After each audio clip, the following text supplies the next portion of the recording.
Last week we began to look at the end of Jesus' ministry. We find in the story, in the progression of the story, Jesus is arrested, and today we're going to look at Jesus before Pilate. There are many things about the story that are very perplexing to us. We become frustrated. We feel like something needs to be done, and if Jesus being arrested was something that would get you all excited, then definitely Jesus before Pilate is something that should trouble you this morning.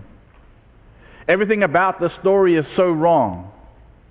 Everything about the story is so disturbing because there is this power that's at work behind the scenes, and those who are the players in the story don't even realize it.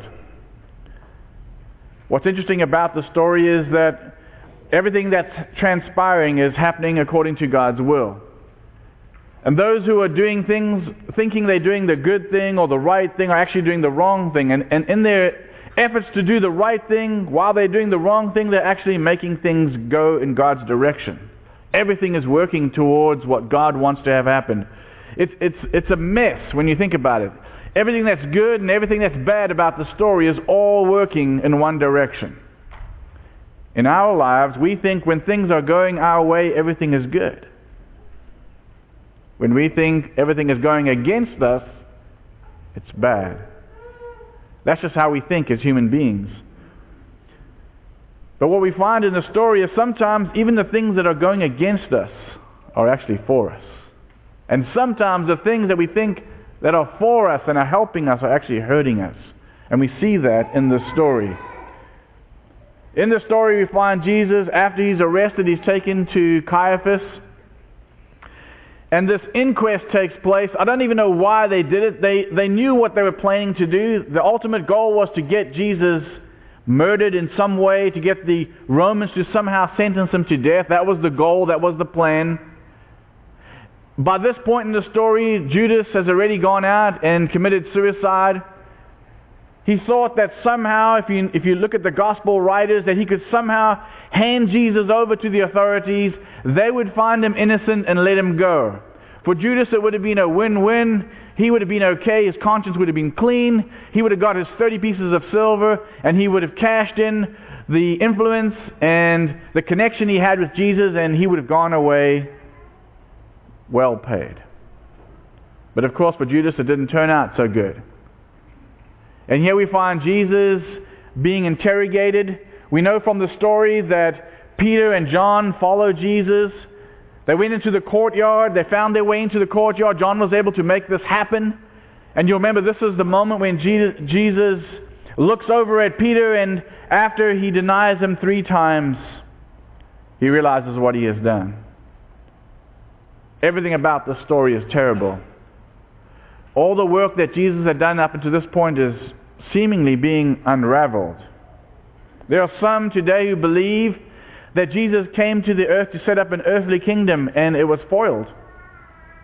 Somehow, Satan, with the help of men, was able to change God's plan. And I don't believe that for 1 second. I believe as we look through the story, as we see the events unfolding, we realize just how in control God is. In a very chaotic situation where anything can happen, everything is just going crazy at this point, God is in complete control. And if we see Jesus as he interacts with his persecutors, as they ask him questions, and how he answers them is so important. When he's before Caiaphas and the Jews, he really doesn't spend any time trying to convince them as to who he is. He knows, they know, that he knows that they know who he is.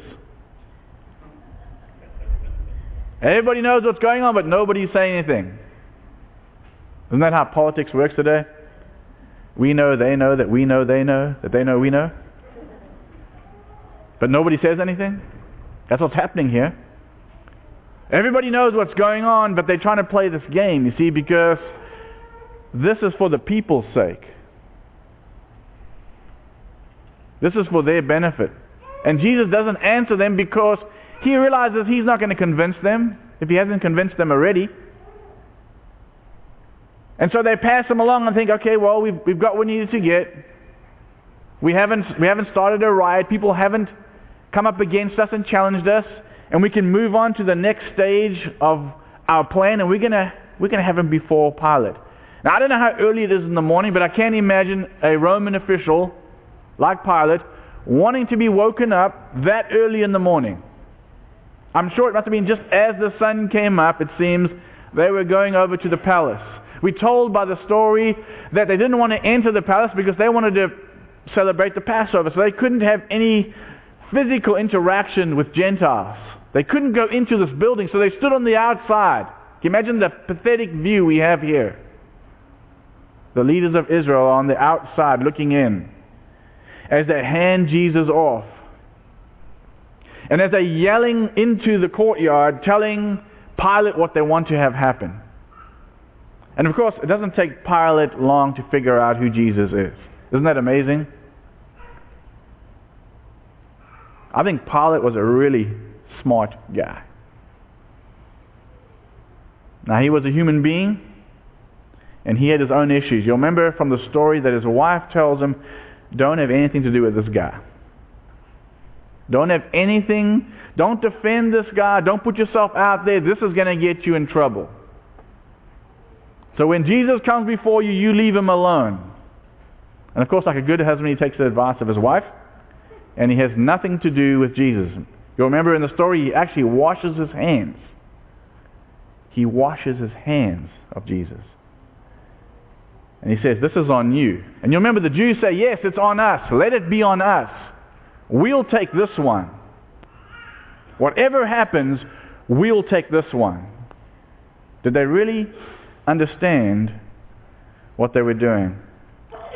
Let's turn to the passage that I have from verse 11. It says, meanwhile, Jesus stood before the governor, and the governor asked him, are you the king of the Jews?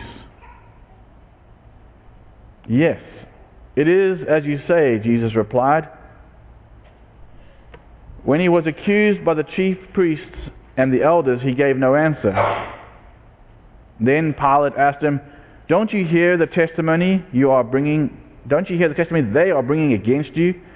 But Jesus made no reply, not even a single charge, to the great amazement of the governor. Now I think what's interesting to me is that at this point in the story, the two groups sort of part ways right here. Pilate goes in one direction, realizing what he's dealing with. The Jews head in the direction that they want to go in spite of what they know.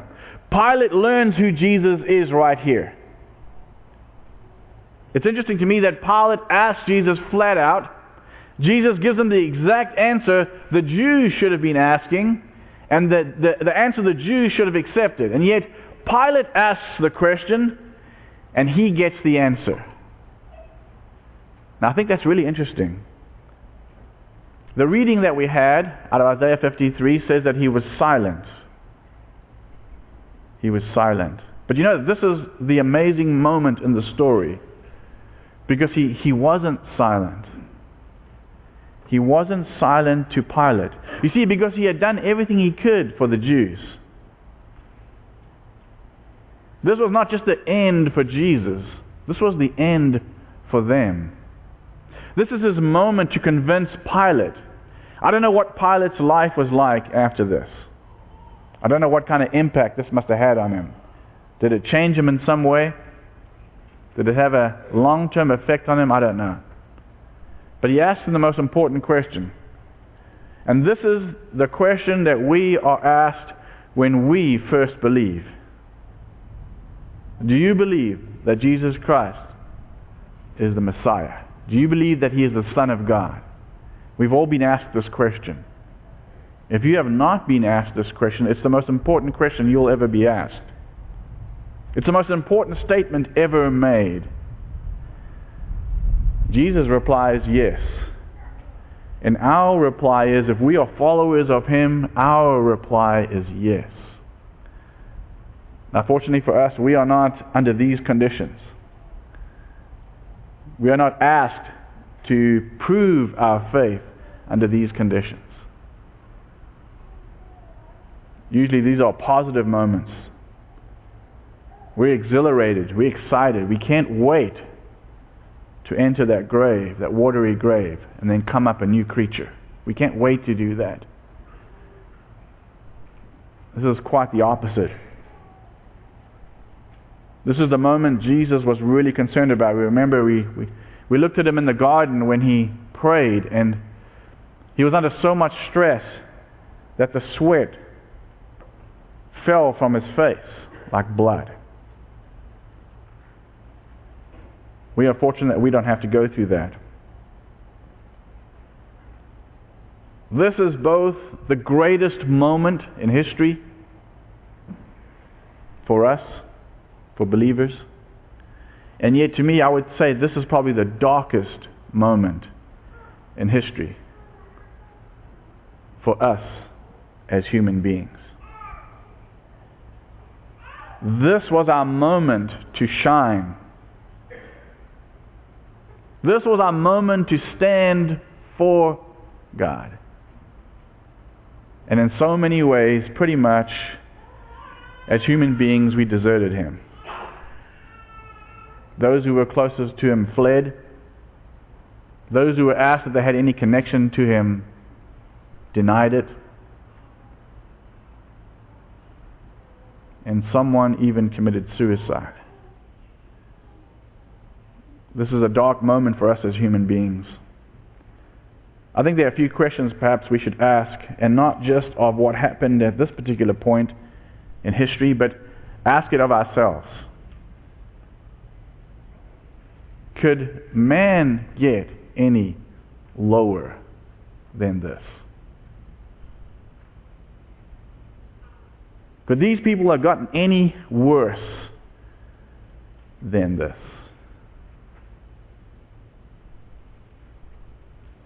Notice the passage, Luke 22. It says, while he was still speaking, a crowd came up, and the man who was called Judas, one of the 12, was leading them.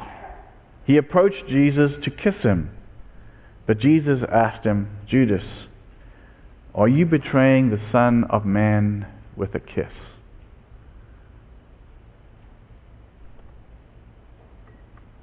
This is the question we have to ask ourselves.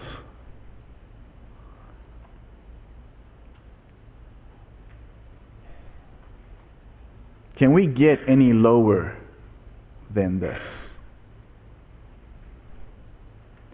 I think the point at which we believe in Jesus, when we understand what he's done, when we understand what is taking place in this story, when we personally understand it, and we realize what we're going to have to do to change it,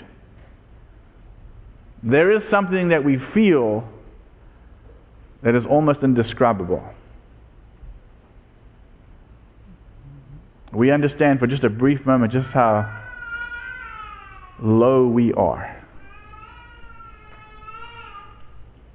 Just how weak, how miserable, how wretched we are. We are the pinnacle of God's creation, and yet we spend most of our lives denying our Creator. Listen to what Solomon says about the human condition. He says, this is the evil in everything that happens under the sun. The same destiny overtakes all. The hearts of men, moreover, are full of evil, and there is madness in their hearts while they live. And afterward they join the dead. Now, of course, Solomon's in a very gloomy state when he writes that. Can we come back from this? We're at the lowest point that we can imagine. We just commemorated the Lord's death this morning, and we understand what we did. It is our sin that puts him on the cross. It's very easy for us to point back and say, you know, that's what the Jews did. That's what Pilate did. That's what they wanted. But you see, they are us, and we are them. I think we look back in history and we say, we would have done better than that. We would have been better than them. We would have done more than what they did. But the reality is we are them and they are us. We are no different. If Jesus came today, we would have done the same thing to him. That's just how we are. But to help us out a little bit is that it? Did we act on our own? Did these people act on their own? Did they do all this evil on their own?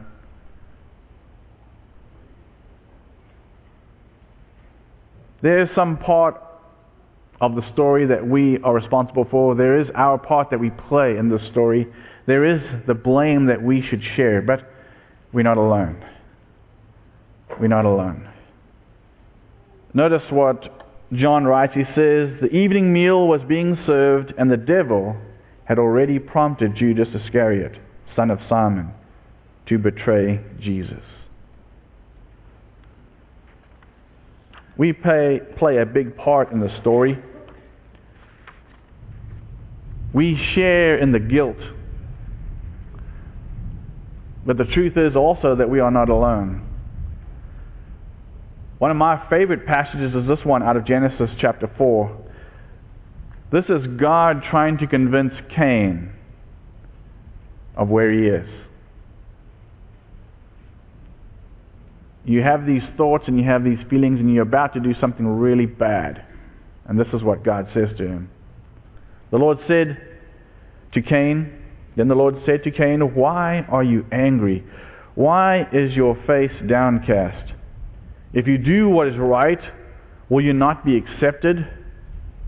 But if you do not do what is right, sin is crouching at your door. It desires to have you, but you must master it. We are not alone.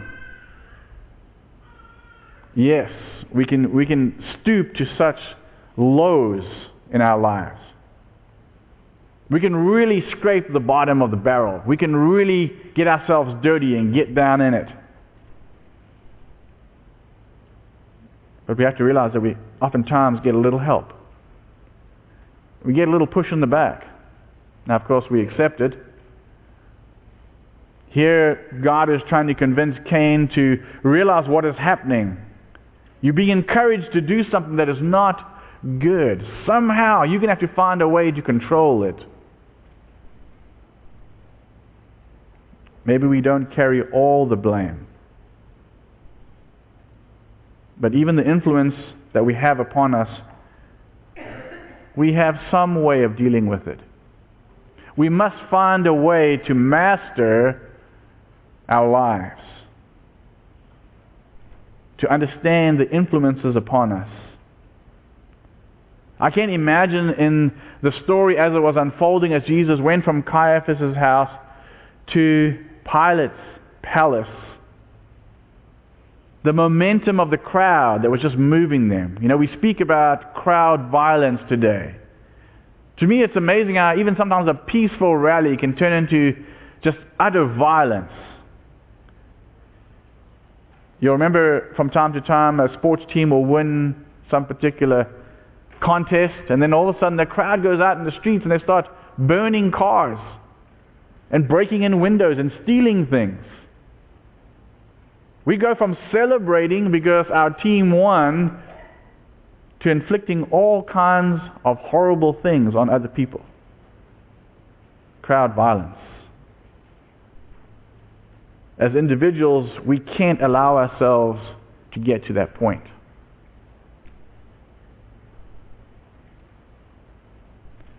I asked earlier, can we survive this? Could these people survive this? We can't say we're not guilty. We can't say it's not us. We can't say it's not because of us. The truth is, it is because of us.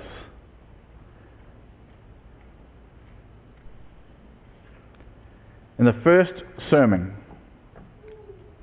about 50 days after this event. It says in Acts chapter 2, "Therefore let all Israel be assured of this, God has made this Jesus, whom you crucified, both Lord and Christ." We must be assured of the fact today that we put the Savior of the world on the cross. And it says, "When the people heard this, they were cut to the heart, and said to Peter and the other apostles, 'Brothers, what shall we do?'" You see, because the Jews were keenly aware of what God's response is for this. If you do these kinds of things, if you murder an innocent person, your life will be taken for it. That's what the law says. That makes logical sense. And the Jews understood that. I don't think in this question, what shall we do, is just the thought of what is our response spiritually to what has just taken place. This is a physical response. Could you imagine in this sermon, Peter convinces the crowd that they are guilty. We are guilty. There's no way to hide. It's time to face the consequences. And in physical terms, we will pay the price. But we're not dealing with a man. We're not dealing with Jesus the man, we're dealing with Jesus the Christ. And his response is very different. I think if you're feeling terrible about where you are at this point, that's a really good thing. If you're feeling bad about who you are as a human being, that's a really good thing, because things are about to change. It's dark, but the sun is about to rise. We can survive this.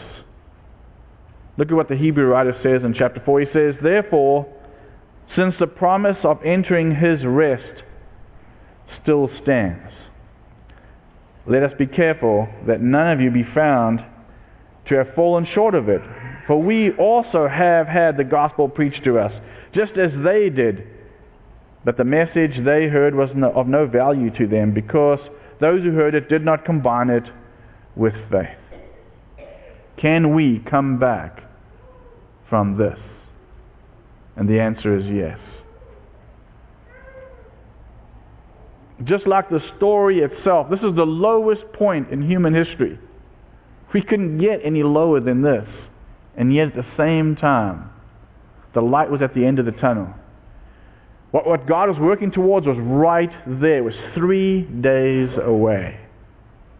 Just 3 days away. 3 days away from Jesus correcting what was made wrong so long ago. 3 days away from God solving the sin problem. 3 days away from God mending a relationship between us and Him. Can we come back from this? Yes, we can. That's what the whole New Testament is about. The whole New Testament is about trying to convince us that Jesus is the Christ, and that what He came to accomplish, He got done, and that we can benefit from it. I want you to think this morning about your role in this story. I always think about the story as I replay it in my mind. I always think about myself being there. Sometimes I put myself in the place of Peter, and I'm asked 3 times the question, are you with that guy? And then I play through emotionally what that must be like.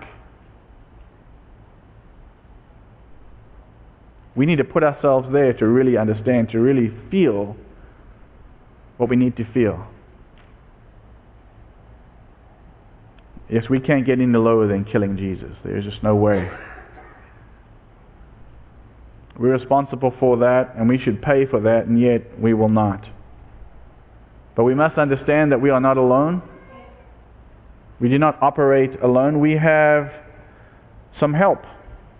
And we must be aware of that. Satan wants us to see only the negative in the story. He wants us to stay at that low point and never come back from it. But Jesus wants us to realize that we can survive this. We can move beyond even killing the Son of God. If there's one thing I've heard so many times over the years when I've spoken to people about the decision they need to make once they hear this story, I hear this excuse over and over again. I'm a bad person. I've done some bad things, and God cannot forgive me. And I always respond with this: you can't get any lower than this. You can't get any lower than putting Jesus on the cross. But ultimately you will survive it if you believe who He is.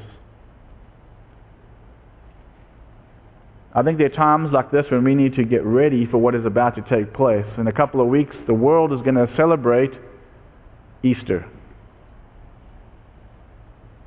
I think the world kind of misses what it means, but they're going to celebrate it anyway. And we're going to talk more about the story then.